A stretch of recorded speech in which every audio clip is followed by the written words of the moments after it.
16 u 15.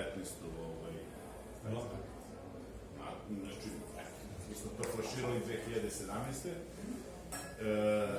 Odnosno 2018. čak mislim da smo više ovo flaširali 15. 15. je flaširala 21.11.17. Znači 2 godine iza berbe, malo više od 2 godine. I vratio mu je i boju i vratio mu je i svežinu. Da stvarno tih 10% je napravilo razliku. Meni se to jako svidelo i eto, to je jedina godina gde smo malo pravili egzibicije da bi dobili nešto što je najbolje za vino i da izvedemo neku akrobaciju da bi pokrili tradiciju tog vina i to je vino dobilo 90%.